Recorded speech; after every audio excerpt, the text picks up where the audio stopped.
पुणे के आजम कैंपस में अंजुमन तंबूलिया जमात की जानिब से 10वीं और 12वीं के होनहार तलबा की हौसला अफजाई की गई। जिन तलबा ने 75% से ज्यादा नंबरात हासिल किए, खासकर उन तलबात को सर्टिफिकेट और ट्रॉफी से नवाजा गया। इस दौरान रवा साल हज की सादत हासिल करने वाले हाजियों की भी गुलपोशी से इस्तकबाल हुआ।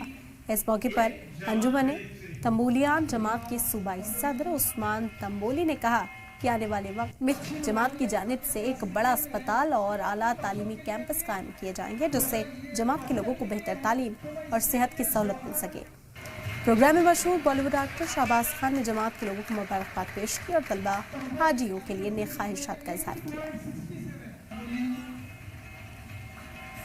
ये कौम है जो अलग अलग गांव के अंदर है और वो महाराष्ट्र में आके इकट्ठा तब्दील होना, उसका हम कोशिश कर रहे हैं और हम इकट्ठा आएंगे।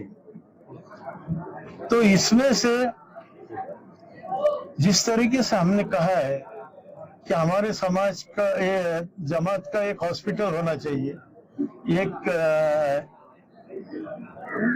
शैक्षणिक इदारा होना चाहिए, क्योंकि आजकल लोग को सबसे बड़ी प्रॉब्लम आती है बच्चे की पढ़ाई की। कोई बीमार पड़ता है तो हॉस्पिटल के बिल की, तो इसमें आदमी कर्जा लेके भर के उसकी पूरी जिंदगी उसमें दफन होती है।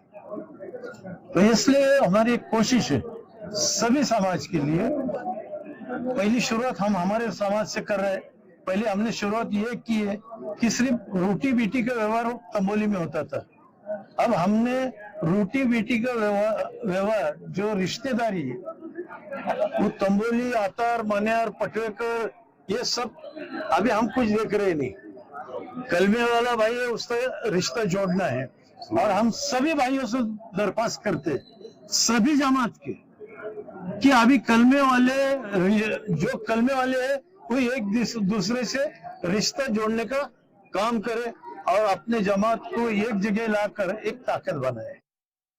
तंबोली समाज के लिए ये एक बहुत इंस्पिरेशनल प्रोग्राम है। मुझे बहुत हैरानी हुई कि यहाँ तंबोली समाज के बच्चे इतने अच्छे मार्क्स लाए हैं और खासतौर से उस्मान भाई का बहुत शुक्रगुजार हूँ कि जिस जज्बे के साथ और जिस पैशन के साथ ये अपने समाज की तरक्की चाहते हैं। उस्मान भाई, बहुत खुशी हुई आपसे मिलके, और आपके जितने ख्वाब हैं अपने समाज के लिए, तंबोली समाज के लिए अस्पताल बनाना, मैं अल्लाह से दुआ करता हूँ और तंबोली समाज से गुजारिश करता हूँ कि उस्मान भाई का साथ दें।